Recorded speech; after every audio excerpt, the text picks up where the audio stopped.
Assalamu alaikum. Donc avec vous, Madame Derkawi Rokia. Donc je vais continuer. Donc c'est la deuxième partie c'est-à-dire de l'exposé concernant l'aspect mathématique de l'algorithme SVM. Donc on était arrivé, c'est-à-dire dans la première partie, on a détaillé les différents concepts mathématiques conçus dans l'algorithme, ou bien dans le principe, ou bien dans l'idée de l'algorithme SVM. Donc on était arrivé à dire que l'algorithme SVM résout un problème d'optimisation. Quel est le type de ce problème? C'est un problème convexe, mono-objectif, parce qu'on a une seule fonction objective qui est ici la minimisation de l'inverse de la marge. Donc c'est maximiser la marge, ça revient à minimiser l'inverse. Donc c'est un problème d'optimisation convexe, mono-objectif, quadratique, parce qu'on a la fonction objective elle est de type quadratique, sous des contraintes linéaires. Les contraintes sont linéaires. Donc l'hyperplan optimal est l'optimum global de ce problème d'optimisation, parce qu'on a dit que la SVM cherche à trouver l'hyperplan qui est la frontière entre les deux classes, dans le cas de la classification binaire. On voudrait trouver, il y a plusieurs plans, une infinité d'hyperplans qui peuvent séparer les deux classes. Mais la SVM veut trouver l'hyperplan optimal qui fait, c'est-à-dire une discrimination, ou bien une séparation, ou bien une classification, de telle façon que si on a un nouveau cas, on va le classer d'une façon facile et on va bien le classer bien. Ok? Donc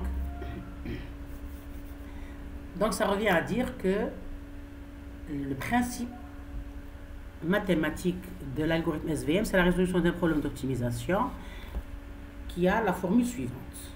Donc, on a la fonction objective qui est le minimum de la norme de W au carré sur 2, W c'est le vecteur poids. Et sous les contraintes ici, les contraintes c'est la combinaison des contraintes des formules, bien des équations des vecteurs supports. On avait dit que la détermination de l'hyperplan optimal, c'est-à-dire elle est déduite des vecteurs supports, d'où le nom de la méthode de vecteur support, SVM, support vector machine. Okay? Donc, vous voyez ici qu'on a ici l'hyperplan global, c'est-à-dire optimal, mais il est obtenu grâce au vecteur support. Vous voyez, il y a le vecteur support dans le côté droit et le vecteur support dans le côté gauche, c'est-à-dire de côté de chaque catégorie de classe, ou bien chaque type de classe. Donc, vous voyez que le premier vecteur support, il a la formule W produit scalaire x plus b égale à 1. Le deuxième, c'est W fois x plus b égale à moins 1. On a combiné les deux parce que 1 et moins 1 sont les valeurs du label y, yi. On a combiné les deux équations pour trouver les contraintes ici du problème d'optimisation. Très bien. Donc on a dit que ce problème d'optimisation, il a plusieurs façons de le résoudre, c'est-à-dire plusieurs algorithmes. Le fait qu'on est arrivé à formuler, c'est-à-dire la problématique sous forme d'un problème d'optimisation, donc à ce niveau-là, l'étudiant-chercheur ou bien le chercheur, il peut exploiter toutes les techniques aptes à résoudre un problème d'optimisation. Vous voyez?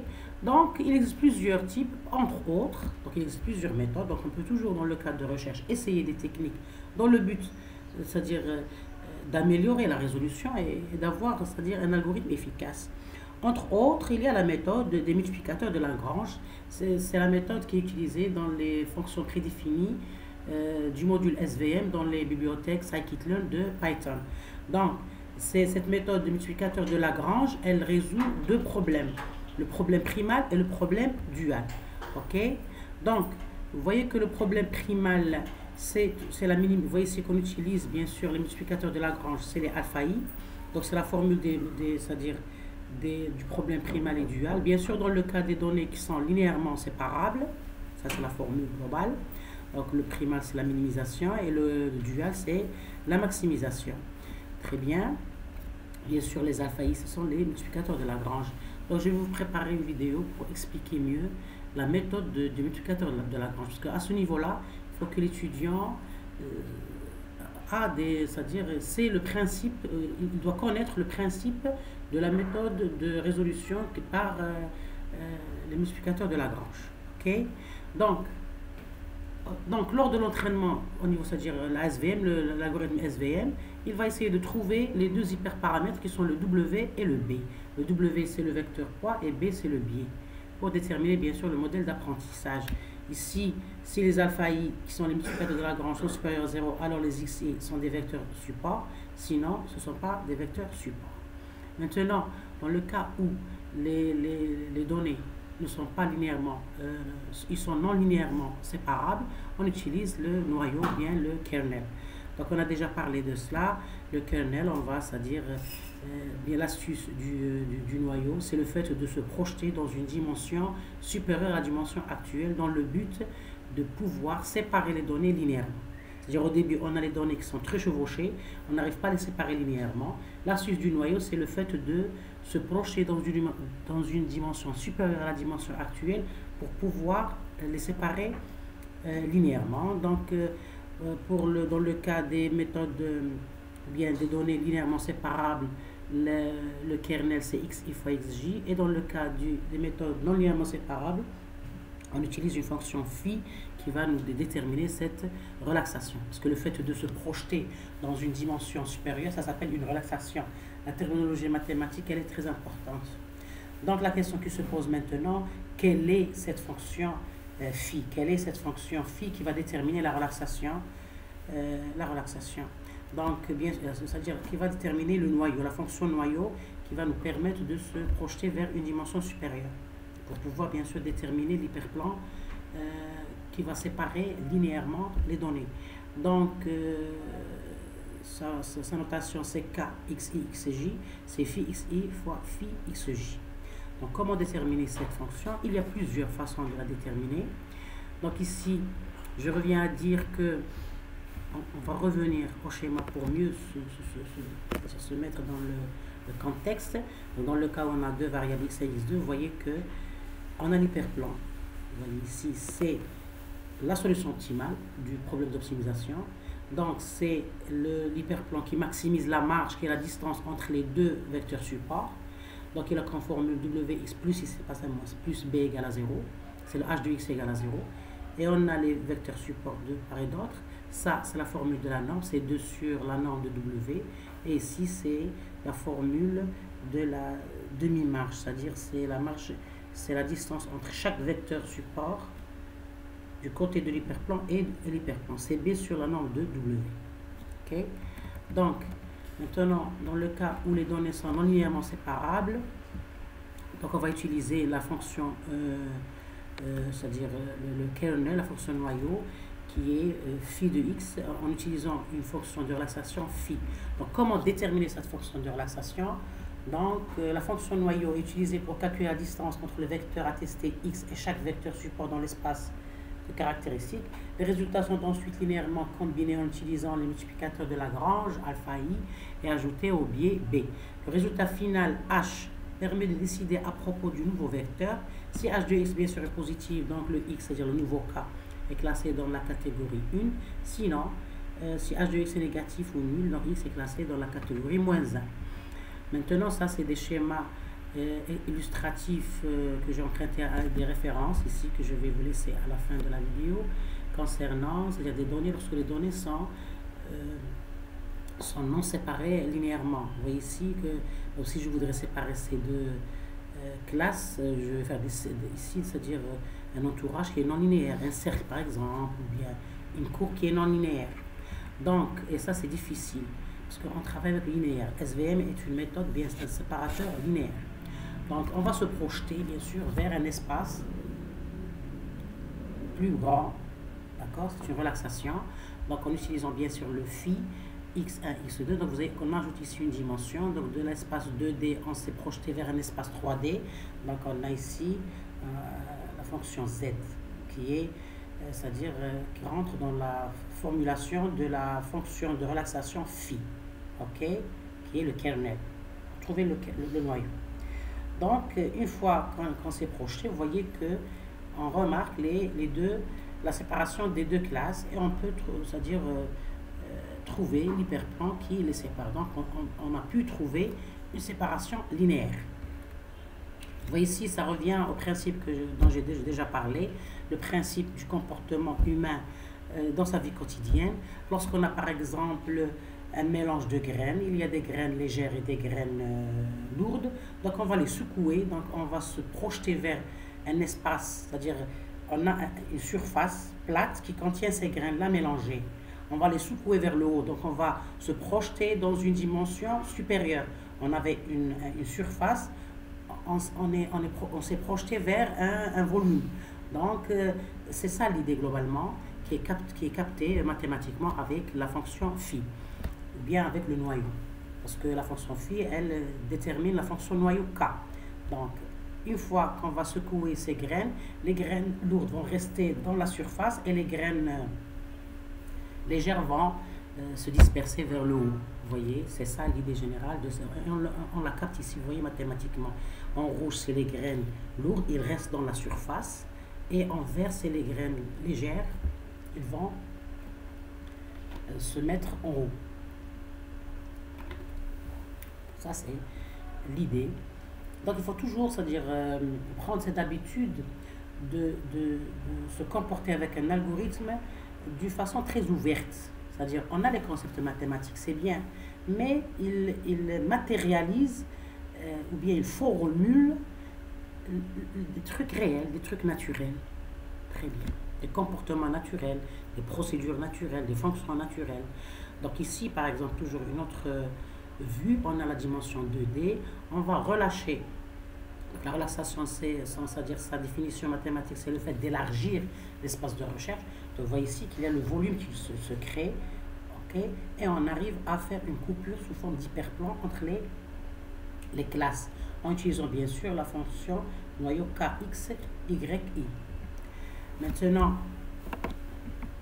ça c'est une autre vue. On a ici la dimension 2D, on se projette en 3D. Vous voyez que le fait qu'on a une dimension élevée, on a pu créer ou bien trouver l'hyperplan qui va séparer les deux données linéairement, malgré qu'elle était au début, en réalité, elle était chevauchée, elle était confuse entre elles, donc elle était non linéairement séparable, et on a pu trouver avec l'astuce du kernel. Donc c'est une idée, le fait de dire astuce, genre de hila, donc c'est intelligent, c'est le fait de c'est une intelligence qui était basée sur le bagage théorique de l'auteur qui a créé cette méthode.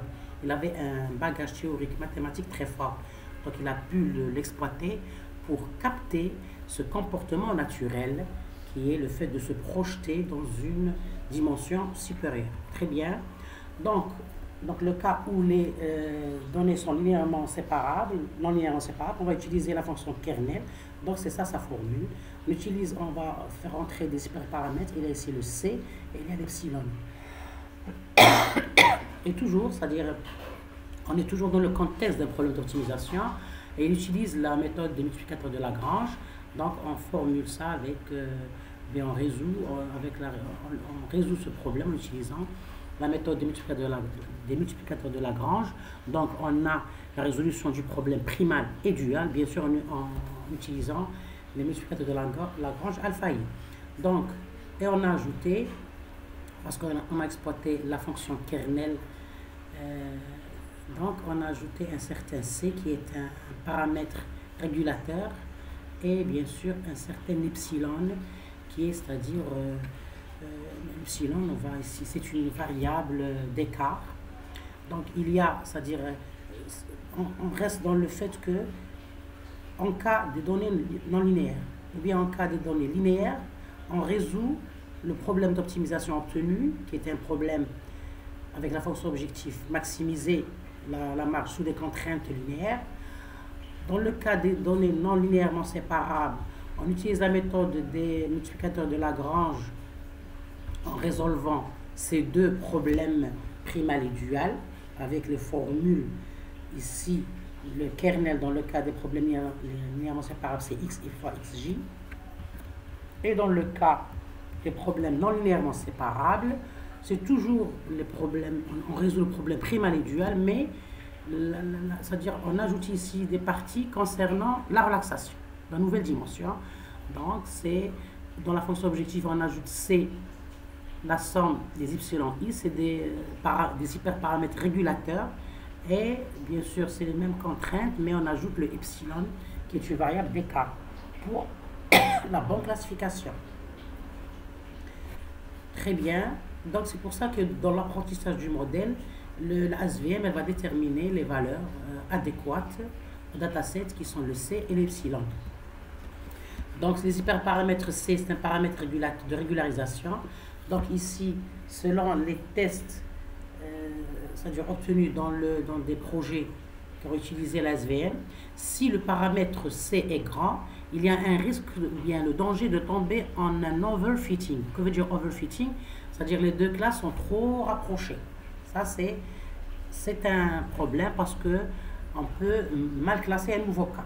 Et la même chose, si C est petit, il y a le risque ou bien le danger de tomber dans un underfitting. Que veut dire underfitting? Les deux classes sont trop éloignées.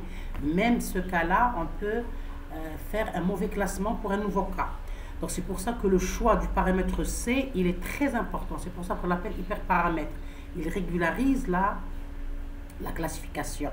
Donc le modèle le SVM, il va déterminer, c'est-à-dire en faisant l'apprentissage sur le dataset, il va trouver la valeur adéquate de C.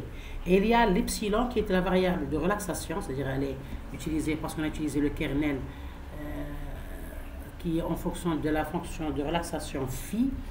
Donc j'ai c'est-à-dire emprunté ces propriétés de la référence 1. Donc le epsilon c'est une variable, slack variable, une variable d'écart. Donc on utilise bien des variables de relaxation. Donc on utilise cet epsilon là pour régulariser le modèle, c'est-à-dire le modèle mathématique obtenu ici. D'accord? Donc epsilon est un vecteur de taille n.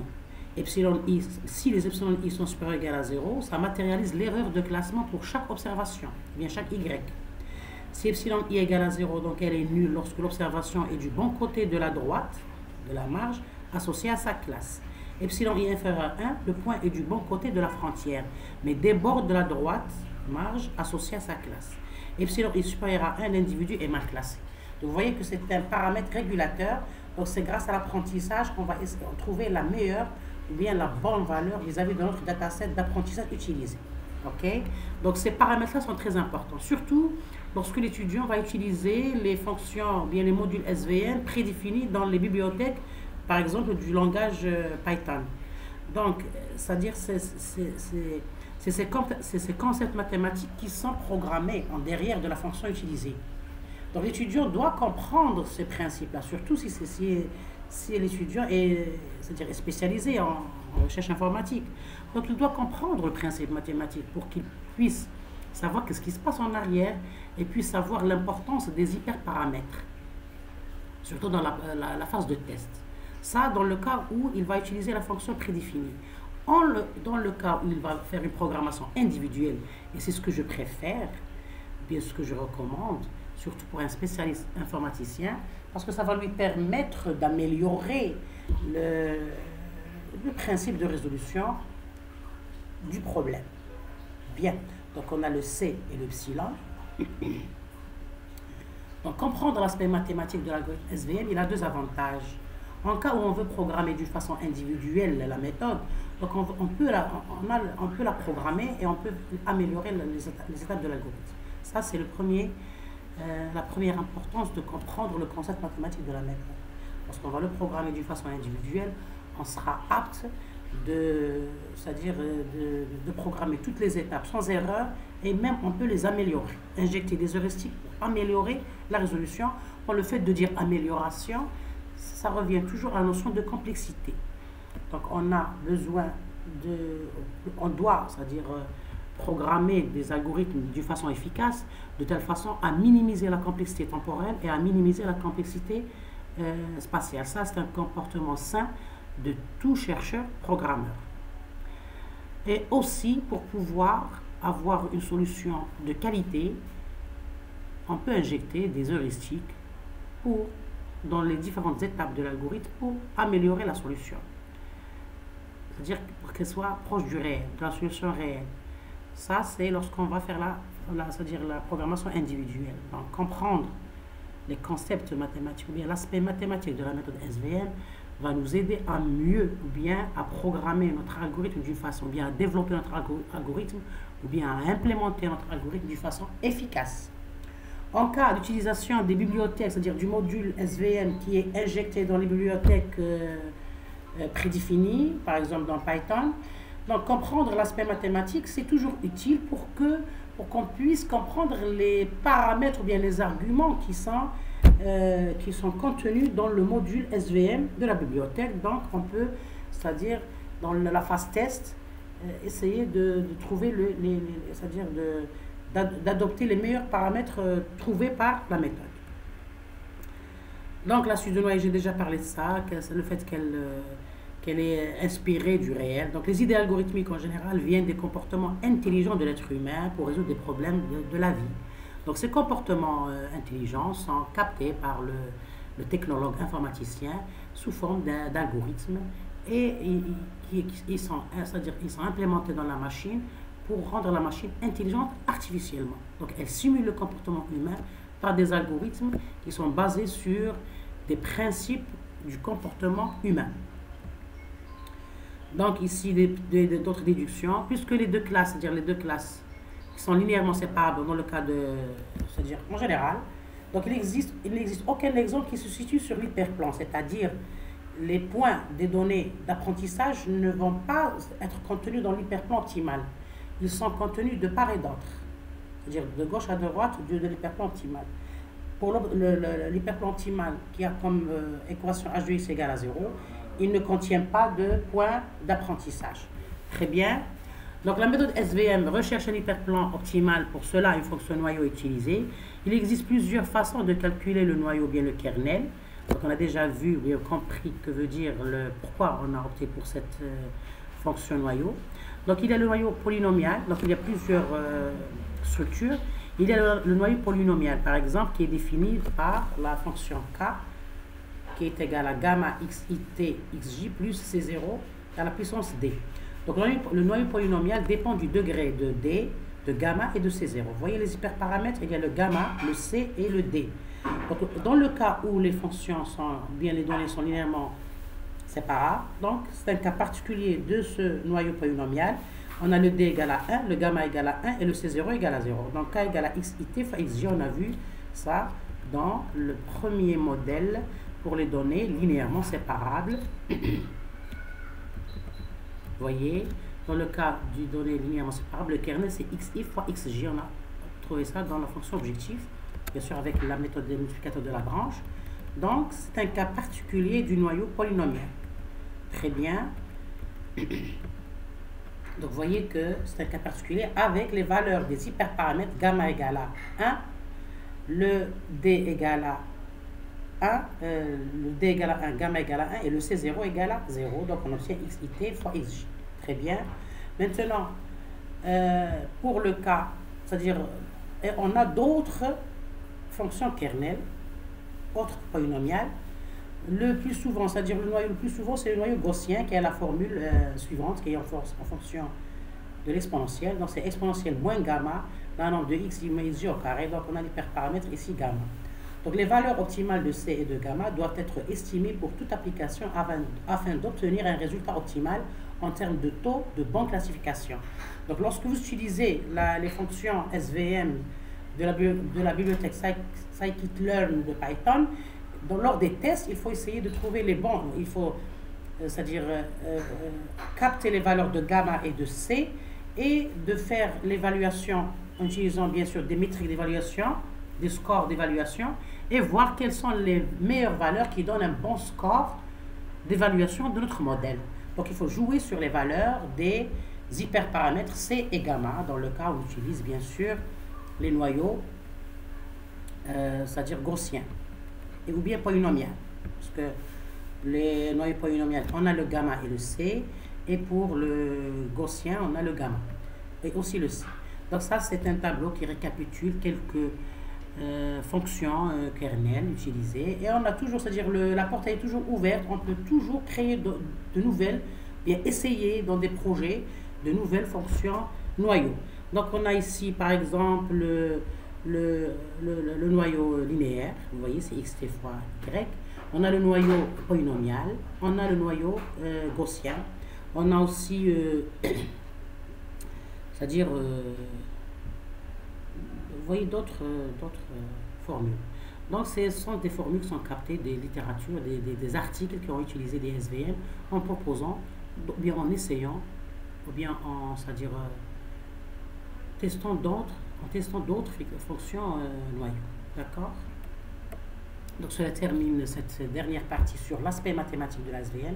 Ça, ce sont quelques bibliographies utilisées pour préparer cet exposé. Mais ça n'empêche que je vais laisser les liens dans la description. Donc, ça, c'est une petite généralisation de l'aspect mathématique de la méthode SVM qui est très utilisée dans la classification. Donc, c'est toujours bien de comprendre cet aspect mathématique pour pouvoir améliorer le développement de cette méthode et avoir de très bons résultats. Donc, merci pour votre attention et à la prochaine vidéo.